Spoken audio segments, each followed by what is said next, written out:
વરસાદની અતિવૃષ્ટિમાં વાઘોડિયા વિધાનસભાના ખેડૂતો અને જે કંઈ ગ્રામજનોમાં નુકસાન થયું હોય એનું વળતર આપવા માગો છો કે કેમ?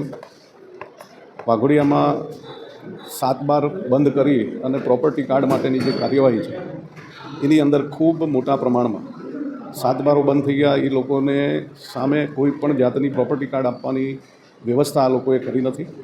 એટલે 7/12 બંધ થવાથી ખૂબ મોટી મુશ્કેલી પડી રહી છે. એટલે પ્રોપર્ટી કાર્ડ વહેલામાં વહેલી તકે આપો, જેનાથી વિસ્તારના લોકોને મુશ્કેલી ના પડે. નંદેસરીમાં એર પોલ્યુશન, વોટર પોલ્યુશન માટે આગળ જે કંઈ મુશ્કેલીઓ ઊભી થઈ હતી ફરીવાર ના થાય એની માટે કંઈ કાર્યવાહી કરવા માગો છો કે કેમ?